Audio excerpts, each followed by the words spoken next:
지금 우리가 찬송을 부른 것처럼 주님이여 힘과 방패 됩소서. 여러분 참 마음속에서 그 찬송이 우러나오지 않습니까?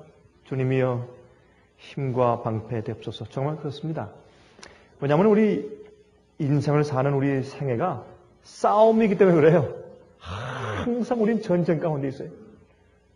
여러분들 여러분 사는 것이 전쟁 아닙니까?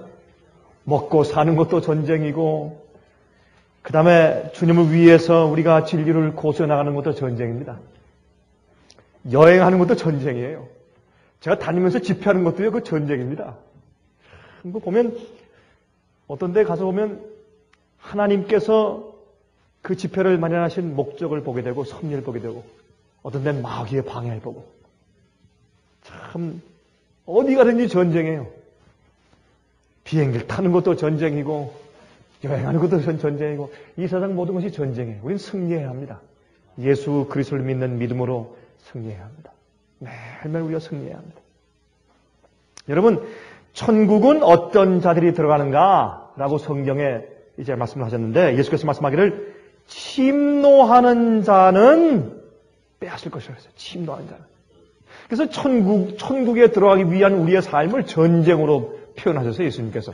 그래서 이제 우리가 잘 아는 이 사도 바울의 그 이야기는 너희가 예수 그리스도의 군사로 주님과 함께 고난을 받아라. 그렇게 말씀을 했어요. 근데 예수님께서 말씀하기를 마태복음 11장 12절에 침례 요한의 때부터 지금까지 천국은 침노를 당하나니 그게 뭐예요? 천국에 들어가기 위해서 막 싸워나가는 거예요. 적극적으로 전쟁에서 나가는 그런 일이 있는데 침노하는 자는 빼앗을 것이라. 천국은 공격해서 빼앗는 자가 천국에 들어간다. 마치 천국을 갖다가 얻기 위해서 달려나가서 취하는 자가 탈취하는 자가 침노하는 자가 천국에 들어간다. 그렇게 말씀하셨습니다. 왜 이를 말씀하셨을까요? 성경은 하나님께서 우리에게 주시는 그 진리를 컴팩트한 줄이고 또 줄이고 줄인 말씀이기 때문에 그 말씀을 이걸 펴야 합니다. 피고 전부 이 말씀 속에 있는 하나님께서 우리에게 커뮤니케이션 하시고자 원하시는 뜻을 우리가 찾아내야 합니다. 그런데 왜 침노하는 자가 천국을 빼앗는다 그렇게 표현을 하셨을까요? 여러분 이 침노한다는 뜻은 적극적인 태도를 말합니다. 적극적인 태도. 어떤 분들은 그렇게 말씀하실 겁니다. 아유 목사님 저는 원래 태어날 때부터 제 성격은 좀 내성적이고 조용하고 좀 적극적이지 못하고 수동적인데 어떻게 합니까? 아닙니다. 여러분들 우리가 어떠한 종류의 개성과 성격을 가지고 태어났다고 할지라도 우리가 진리를 위해 사는 우리의 태도와 하늘을 얻으려고 하는 우리의 신앙의 태도는 다릅니다. 어떤 종류의 성격을 가지고 있든지 하나님에 대해서 진지하게 되면 물불을 가리지 않는 믿음이 나오는 것입니다. 그래서 전쟁하듯이 돌격하는 자세를 말해요. 눈치를 보면서 주위에 다른 사람들을 따라가는 그런 태도가 말고 주위 사람들을 의식하는 식의 태도를 가진 자들은 하늘에 합당치 않다. 그것을 말씀하신 겁니다. 여러분 가만히 보세요. 보시면 대부분 대다수의 사람들이 흘러가는 대로 안이하게 신앙생활을 하려고 하는 사람들이 대부분이지. 자기 마음 가운데 가진 진리의 확신을 가지고 누가 뭐라고 말하든지 주위 사람 보지 아니하고 하나님만 바라보고 나아가는 자들은 사실은 참 적은 것입니다. 그래서 예수께서 말씀하기를 너희는 좁은 문으로 들어가라. 많은 사람들이 좁은 문으로 들어가려고 애쓸 것이지만 들어가지 못할 것이라고 했어요. 그게 무슨 말입니까? 이것은 하늘을 얻는 자들의 태도는 적극적이어야 합니다. 여러분 펭귄들을 보시면 이 펭귄들은 이 그룹 띵킹이라고 그러죠. 펭귄들이 그룹 띵킹의 이제 대표인데 그건 뭐냐면 이 대중심입니다. 펭귄들은 아주 소극적인 그 동물들이에요. 그래서 이제 이 빙산 위에 아니면 절벽 위에 수백 마리가 기다리고 있습니다. 다 기다리고 있어요. 근데 한 마리가 대담한 한 마리가 물속에 딱 뛰어들면 그냥 저 따라 뛰어듭니다. 그게 대중심리입니다. 대부분의 그리스도인들은 대중심리로 신앙생활을 하고 있습니다. 다시 말해서 이게 성경적으로 진리인가 보다 남들이 어떻게 하는가가 더 중요한 것입니다. 그래서 혼자 서는 일을 하기를 아주 무서워하는 것입니다.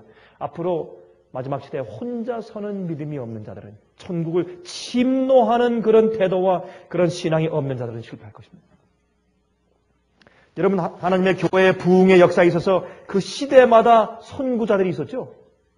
그렇죠? 모세, 엘리야, 침례 요한, 초대교회의 운동, 종교개혁의 새벽별인 존 위클립, 그리고 말틴 루터, 윌리엄 밀러, 이런 사람들 말이죠.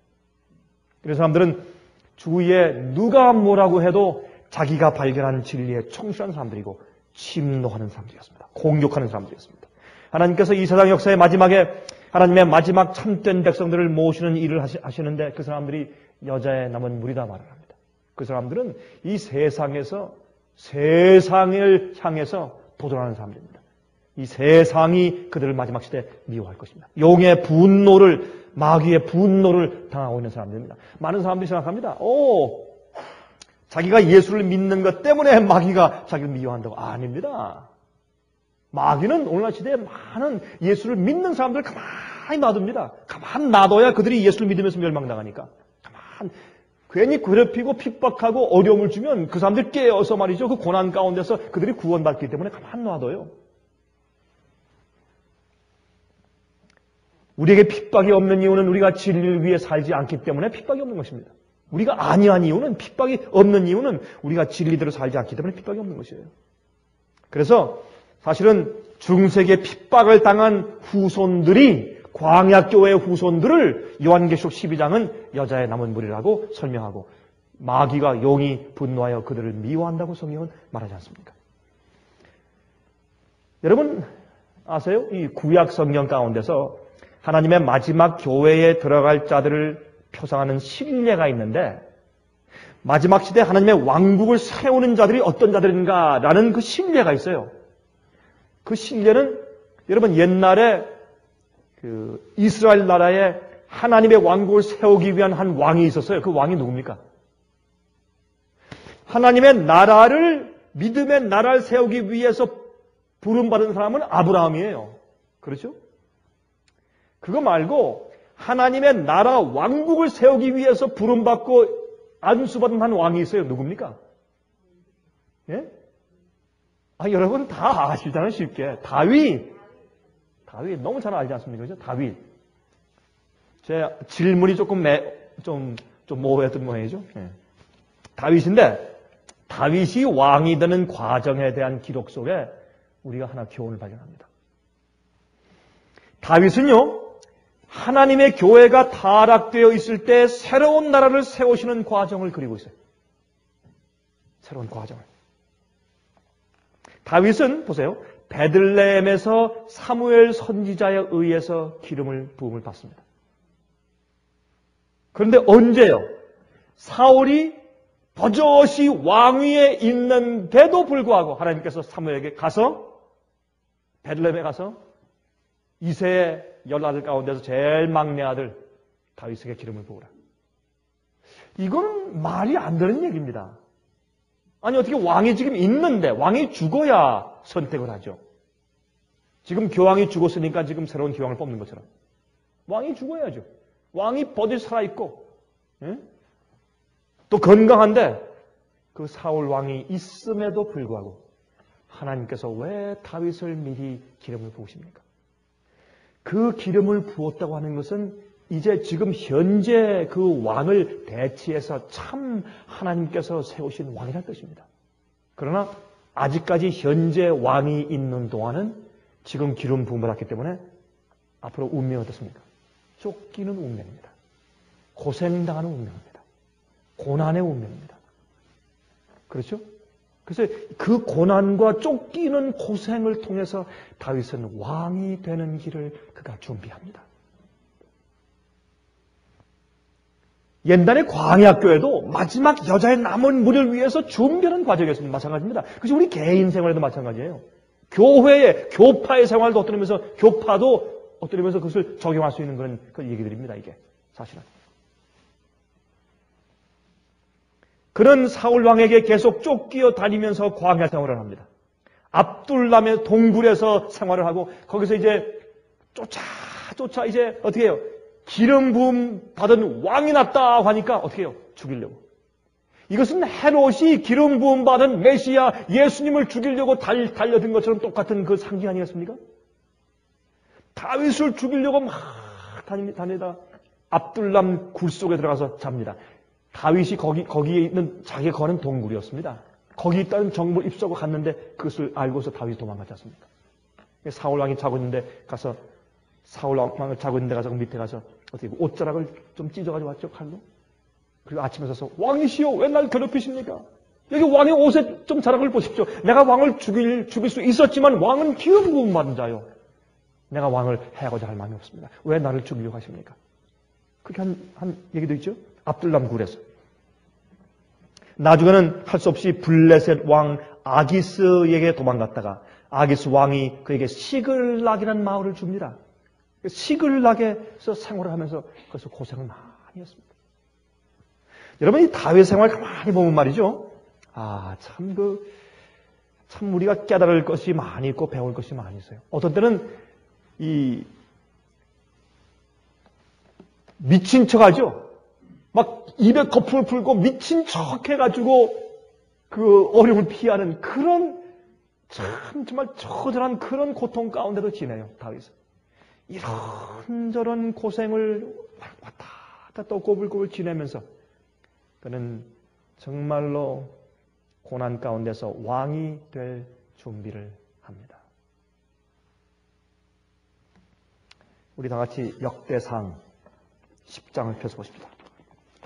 역대상 10장 13절부터 있는 말씀을 좀 펴서 보십시다. 역대상 10장 13절부터 11장 3절까지 읽습니다. 10장 13절부터 11장 3절까지. 사울의 죽은 것은 여호와께 범죄하였음이라. 저가 여호와의 말씀을 지키지 아니하고 또 신접한 자에게 가르치기를 청하고 여호와께 묻지하였으므로 여호와께서 저를 죽이시고 그 나라를 이새의 아들 다윗에게 돌리셨더라 그랬습니다. 온 이스라엘이 헤브론에 모여 다윗을 보고 가로되 우리는 왕의 고륙이니이다. 전일 곧 사울이 왕이 되었을 때에도 이스라엘을 거느려 출입하게 한 자가 왕이시었고 왕의 하나님 여호와께서도 왕에게 말씀하기를 내가 내 백성 이스라엘의 목자가 되며 내 백성 이스라엘의 주권자가 되리라 하셨나이다 하니라. 이에 이스라엘 모든 장로가 헤브론에 이르러 왕에게 나오니 다윗이 헤브론에서 여호와 앞에서 저희와 언약을 세우며 저희가 다윗에게 기름을 부어 이스라엘 왕을 삼으니 여호와께서 사무엘로 전하신 말씀대로 되었더라. 저는 이 말씀을 읽을 때마다 전 좀 이상한 생각이 들어가요. 아니 왜 사울 왕이 죽으니까 이제 왔나? 여러분 그런 생각이 안 들어갑니까? 이 말씀을 읽으면?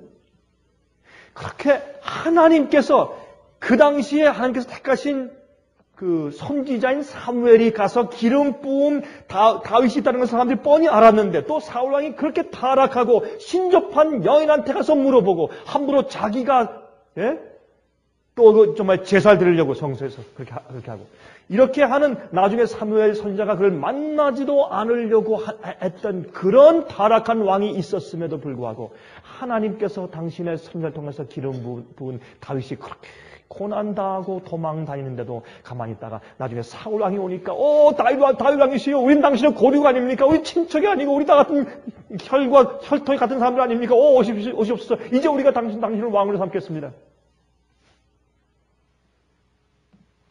여러분 이런 말씀이 성경에 왜 기록되는지 아십니까? 이 사람들은 하나님의 왕국에 속한 사람들이 아닙니다. 나중에 사울이 죽은 다음에 그 다음에 와서 다윗을 왕으로 추대한 사람들은 그 사람들 가운데 많은 사람들이 압살롬이 다윗의 아들 압살롬이 반역운동을 했을 때 거기에 가담했어요. 믿을 만한 사람들이 못 됐습니다. 여러분, 이런 사실들이 구약성경에 기록된 것은 하나님께서 마지막 시대 우리를 통해서, 마지막 시대 마지막 백성들을 통해서, 마지막 그리스도인을 통해서, 마지막 여자 남은 무리를 통해서 온 세계 각처에서 주님께서 당신의 교회를, 당신의 왕국을 어떻게 세우실 것인가, 어떤 자들을 통해서 그걸 지금 설명해 주시는 것이에요. 그러면 이게 다시 한번 보십시다. 역대상 12장 1절 2절 보세요. 역대상 12장 1절 2절. 여기에 다른 종류의 사람들이 나와요. 설명되어 있어요. 이게 보세요. 12장 1절에 다윗이 기스의 아들 사울을 인하여 시글락에 숨어 있을 때에 그에게 와서 싸움을 돕는 용사 중에 든 자가 있었으니 언제요? 사울에게 도망다니며 쫓기고 있을 때에, 그때 인기가 없을 때 다윗이 쫓길 때, 고생할 때, 외면당할 때, 외로울 때, 아무것도 없을 때, 아무 명예가 없을 때, 아무 재산이 없을 때, 그때 다윗에게 와서 그를 돕고 싸웠던 용사들이 그때 있었어요. 이 사람들이 참 하나님의 왕국을 세운 사람들입니다. 이 사람들이 어떤 사람들이에요? 침노하는 사람들이에요. 이 사람들이. 2절. 저희는 활을 가지며 좌우손을 놀려 물매도 던지며 살도 바라는 자요 베냐민 지파 사울의 동족인데 그 이름은 이러하니라. 심지어 어떻게 해요? 여러분, 사울이 무슨 족속이었어요? 사울이 베냐민족이었어요. 심지어 사울 왕의 족속 가운데서도 우리 왕이 잘못됐다, 하나님께서 다윗을 세우셨다 해서 다윗을 도우러 온 사람이 있었다고 말이에요. 이 사람들이 어떤 사람들이에요? 진리를 위해서 고난당할 줄 아는 사람들이고, 이 사람들이 사실은 침노하는, 천국을 침노하는 사람들입니다. 여러분, 다윗이 고생할 때 함께 하던 자들과 다윗이 헤브론에 있을 때 와서 다윗을 따르기 시작하며 그를 이스라엘 왕으로 추대하던 자들과 차이가 있었어요. 왜요? 여러분, 다윗이 헤브론에 있을 때 사람들이 다 와서 다윗에게 속하려고 하고 다윗에게 충성을 그때 맹세한 사람들은 그들이 왜 왔습니까? 차이는 어디 있어요? 사울 왕이 죽었어요. 사울 왕이 죽었으니까 온 겁니다. 그게 뭐예요? 교회나 어떤 조직이나 어디든지 어떤 기관이나 현재 내가 다수와 함께 안일하게 편안하게 속해 있어서 고난과 고생이 없이 안전하게 살고 있을 때는 진리를 위해서 희생하거나 고난당하려고 하지 않는 것입니다. 그러다가 어떻게 해요? 사울 왕이 죽으니까 그때 내가 이렇게 해도 내 생애 가운데 불이익이 오지 않을 것이니까 그때 다윗에게 갔습니다. 다윗이 그들과 함께 가서 왕이 되었습니다. 그러나 다윗이 신뢰한 사람들은 그가 고난당할 때, 압둘람 동굴에 있을 때, 시글락에 있을 때, 쫓겨다닐 때, 그때 다윗에게 나와서 그와 함께 살던 그 사람들, 약 한 400명 되는 용사들, 다윗은 그 사람들을 신뢰하며 이스라엘 왕국을 세웁니다. 하나님께서 이 이야기를 구약 성경에 기록하신 이유가 있습니다. 여러분, 지금은 우리가 진리를 위해서 희생하고 헌신하고 우리가 세상을 버리고 무엇을 버리고 이것도 버리고 저것도 버리고 진리와 예수님과 하나님의 왕국을 위해서 우리는 희생하고 봉사할 때입니다. 고난당할 때입니다. 하나님의 진리와 함께 영광 받을 때가 아닙니다. 이제 그 영광은 앞으로 곧 옵니다. 주님께서 어떤 자들을 신뢰하실까요? 천국은 침노하는 자의 것이라고 성경은 말합니다. 여러분, 역대상 12장 20절부터 23절까지 봅니다. 역대상 12장 20절부터 23절까지 읽습니다. 다윗이 시글락으로 갈 때 므낫세 지파에서 그에게로 돌아온 자는 아드나와 요사밧과 여디알과 미가엘과 요사밧과 엘리후와 실르덴이 다 므낫세의 천부장이라. 이 무리가 다윗을 도와 적당을 쳤으니 저희는 다 큰 용사여 군대 장관이 됩니다. 그때 사람이 날마다 다윗에게로 돌아와서 돕고자 하며 큰 군대를 이루어 하나님의 군대와 같았더라 그랬어요. 여기 성경은 왜 이런 말씀을 기록했어요? 왜 하나님의 군대가 같았더라. 근데 그 다른 말씀을 보면요, 여기에 다윗에게 지금 온 사람들은 뭐냐면 그 나라에서 이 사람은 도둑들이라고 이렇게 그렇게 질타받는 사람들, 그렇게 욕먹는 사람들이 많이 왔어요. 다윗에게. 깡패라고 불리는 사람들이 많이 왔어요. 그러나 여기에 그들이 와서 다윗에게 충성을 다할 때 여기 말하기를 큰 군대를 이루어 하나님의 군대와 같았더라. 이건 참 흥미있는 얘기입니다. 이것은 이 다윗의 이 얘기가 마지막 시대 하나님께서 교회를 세우는데 이것이 영적으로 적용된다고 하는 것을 우리에게 가르치시는 것입니다. 그들은 이스라엘 왕국을 다윗과 함께 세우기 위해서 자기들의 편리함과 안위함을 포기하고 고난을 당하며 싸우는 사람들이었습니다. 여러분 누가복음 14장 좀 보시겠어요? 우리 다 같이 누가복음 14장을 좀 펴서 보시기 바랍니다. 누가복음 14장 25절부터 27절까지 있는 말씀을 보십시다.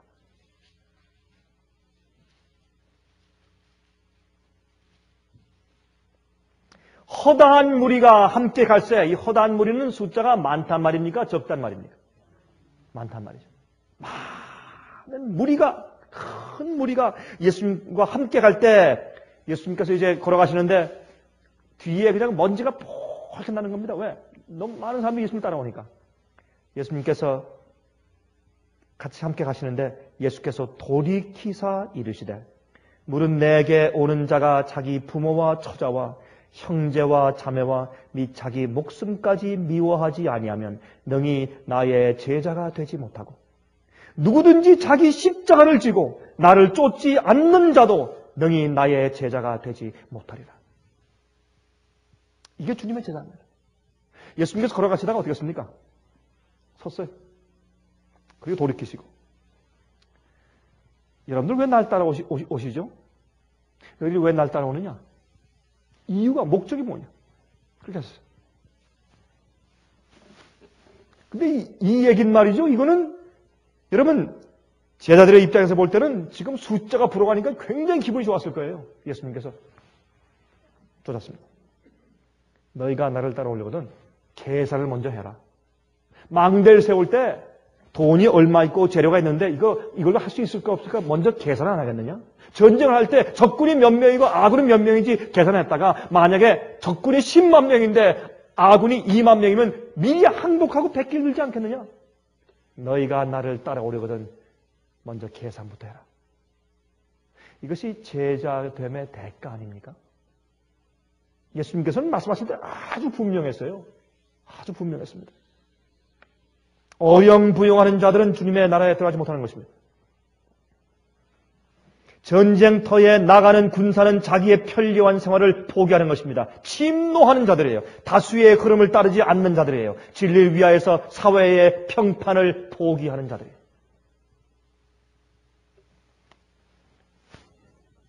제가 이번에 이제 이 베를린에서 제가 집회를 했는데 독일에 그 집회에 온 사람들 가운데서 여러분 그 독일 계통의 사람들이었지만은 러시아에 살던 독일인들 가운데서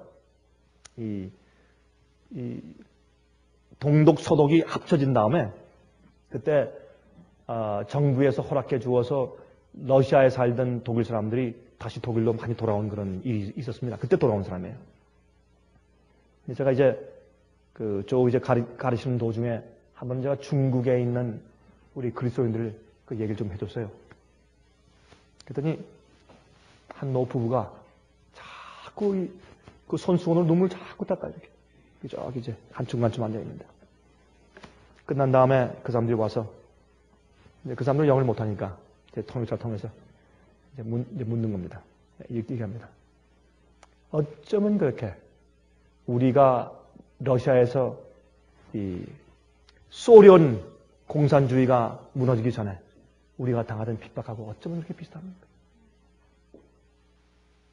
우리는 교회 안에 들어와 있는 KGB 아시죠? 소련의 그 첩보대원들 말이죠.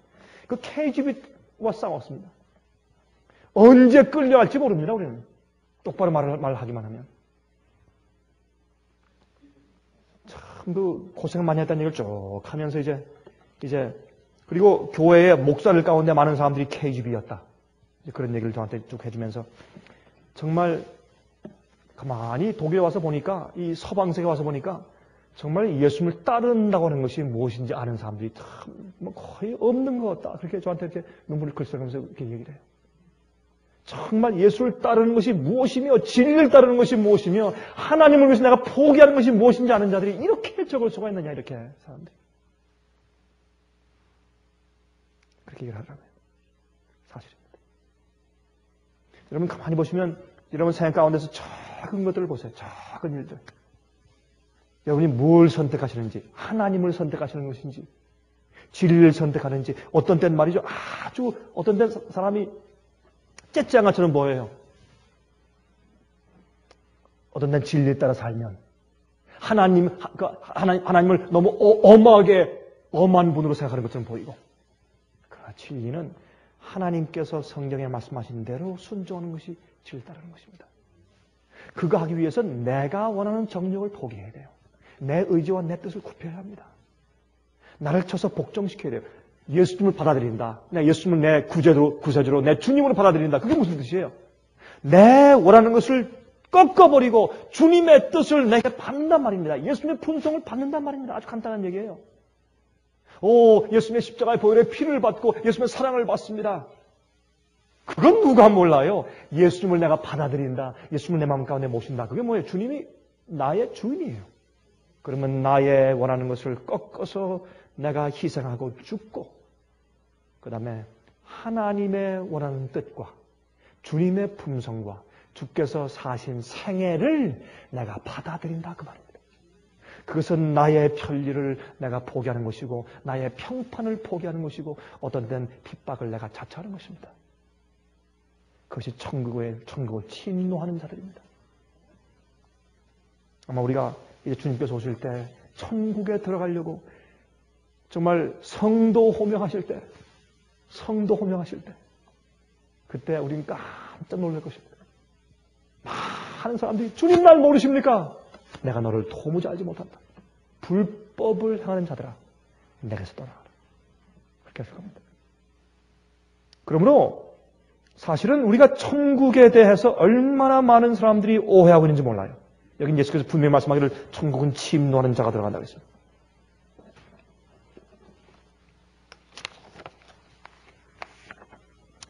여러분 전쟁터에 나가는 군사는 자기의 편리한 생활을 포기하죠. 다수의 흐름을 따르지 않습니다. 그래서 하나님의 나라가 이 세상에 서기 전에 먼저 싸우는 선구자들이 하나님의 참교회입니다. 다윗이 고난당하며 쫓길 때 그와 함께했던 선구자들이 나라를 세웠어요. 마찬가지입니다. 주님께서 진리를 맡기고 신뢰할 자들이 누굴까요?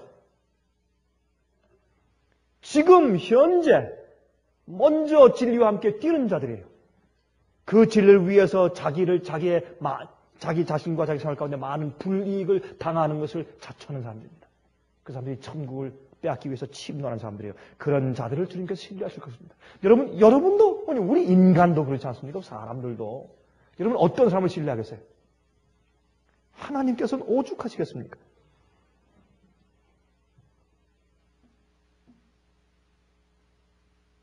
처음에 다윗이 고난당할 때 왔던 자들은 약 400명. 그러나 사울이 죽은 다음에 헤브론에 있을 때 돕겠다고 온 사람도 수만 명이었어요. 여기 차이가 있는 겁니다. 차이가 있는 겁니다.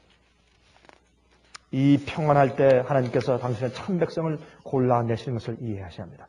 이번에 제가 집회할 때 거기 독일에 있는 한 의과대학 졸업반 한 여학생이 이제 집회 끝난 다음에 저한테 와서 이제 자문을 요청하면서 얘기를 하는데 이렇게 얘기를 했습니다. 목사님, 영어를 아주 곧잘 했어요. 그래서 이제 통역자가 필요 없이 얘기를 참 잘했는데 목사님, 저는 의사로서 편하게 살려고 하는 유혹을 버리기 위해서 습관화하기 위해서 나는 매 주말마다 바쁜 일정에도 불쌍한 사람들과 돈 없는 환자들과 독거 노인들을 찾아다니면서 난 봉사합니다. 목사님, 그 이유는 내가 훌륭해서가 아닙니다. 내가 아름다워서가 아닙니다. 내 마음속에 있는 주님을 위해서 희생하고 싶지 않은 내 자아를 쳐서 복종시키기 위해서 그렇게 합니다. 나는 남들보다 내가 그렇게 더 큰 유혹이 있기 때문에 난 그렇게 합니다. 내가 그 얘기를 들을 때 깊은 감동을 받았어요. 제 마음 가운데. 야, 참 훌륭하다. 여러분 얼마나 훌륭해요. 예? 그리고 이런 말을 해요. 목사님, 학교에서 배우는 모든 강의들과 기술들은 전혀 사실은 하나님의 방법이 아닌 것을 내가 느끼게 되었습니다. 난 그래서 정말 하나님의 방법인 예방치료학과 천연치료 의사가 되려고 지금 결심했습니다. 어디 가서 배우는 것이 제일 좋겠습니까? 대중을 따르는 사람이 아니에요. 그런 자가 그리스도인이에요. 침노하는 자, 진리를 적극적으로 사는 사람들이에요. 우리는 그렇게 해야 돼요. 마태복음 19장 12절에 예수님께서 이렇게 말씀했어요. 어미의 태로부터 된 고자도 있고 사람이 만든 고자도 있고 천국을 위하여 스스로 된 고자도 있도다. 이 말을 받을 만한 자는 받을지어다. 이게 무슨 말인 줄 아세요? 여러분께서 이해할 자만 이해하세요. 들을 귀가 있는 자만 들으세요, 이 말씀은. 그건 무슨 뜻이냐면 정욕적이고 타락한 이 세상에서 말이죠. 하늘을 얻기 위해서 자기를 쳐서 복종하고 죽이는 사람들 말하는 것이에요. 어떤 사람들은 태어날 때부터 자기 정욕을 잃을 수 없는 사람이 있어요. 그런 사람은 자기가 스스로 고자되는 사람들이라 이렇게 표현하는 거예요. 영적으로, 상징으로. 그런 자기를 쳐서 복종시켜서 세상의 죄악의 이런 세대의 흐름에 빠지지 않기 위해서 자원한 사람들이에요.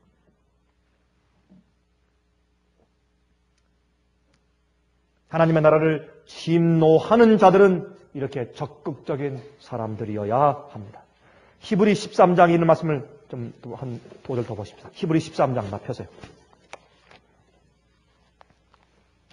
히브리 13장을 보시면 이런 말씀이 기록되어 있습니다. 히브리 13장입니다. 히브리 13장 12절부터 15절까지 읽어보십시다. 참 감동적인 말씀이 기록되어 있어요. 그러므로 예수도 자기 피로써 백성을 거룩해 하려고 성문 밖에서 고난을 받으셨느니라. 그런즉 우리는 그 무엇을 지고? 능욕을 지고 영문 밖으로 그에게 나아가자. 왜요? 우리가 여기는 영구한 도성이 없고 오직 장차 올 것을 찾나니 그랬어요. 우리는 이 세상에서 우리를 위해 살지 말자 이거예요. 이 세상에서 안이하게 살지 말자 이거예요. 우리가 어떻게 해요? 우리도 십자가를 지고 영문 밖으로 따라 나가자. 왜? 여러분, 뭐 하기 위해서? 무엇을 지고? 능력을 지고. 십자가를 지고 예수님과 함께 따라 나가는 것은 무슨 뜻이에요? 능력을 지는 것이에요. 능력이 뭐예요? 치욕을 받고 배척을 당하고 왜요? 진리와 함께하기 때문에. 왜요? 하나님의 뜻과 함께하기 때문에 그래요. 능력을 지고 영문 밖으로 그에게 나가자. 여러분, 그 당시에 예루살렘 교회는 예수를 쫓아냈어요. 예수님을, 하나님의 아들을, 우리를 창조하신 창조주를. 그래서 사실은 예수님과 함께 능력을 지고 영문 밖으로 나아가자. 그럼 쫓겨냄을 당하는 사람들입니다. 이런 사람들이 천국을 침노하는 사람들이에요. 예수님과 함께 나아가자. 왜? 우리가 바라는 영광 도성은 이 세상에 있는 것이 아니라 여기는 없어. 예수님과 함께 영문 밖으로 나가자. 그렇게 말씀을 했어요. 우리는 예수 그리스도를 따르기 위해서 사실은 영문 밖으로 나가야 된다고 바울은 설명합니다. 그래서 바울이 어때요? 여러분, 바울은요, 여러분 갈라디아에서 맨 끝에 가서 보세요. 어떻게 되어 있습니까? 빌립보서입니까? 나를 더 이상 괴롭히지 말아라. 내가 예수의 흔적을 가졌노라. 그게 무슨 말이에요? 아마 사도 바울은 자기 우통을 다 벗으면 앞에 뒤에 채찍 맞은 자리, 돌에 맞은 자리, 상처투성일 거예요. 옷을 탁 벗으면 난 예수를 위한 예수의 흔적을 가지고 있다. 고난의 흔적, 주님 위해서 자기를 드리는 흔적. 그러면 가만히 보면은 사실은 오늘날 그리스도인들이 우리의 생활 가운데서 예수님을 위해서 드린 희생의 흔적이 너무나 적어요. 사실은 불평이 너무 많고, 그렇죠?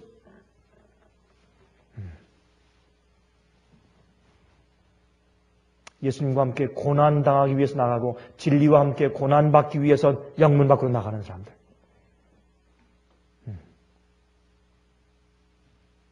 진리가 승리하는 모습이 보이지 아니할 때, 진리가 십자가에 못 박힐 때, 그때 진리와 함께 핍박당하는 자들이 침노하는 자들입니다.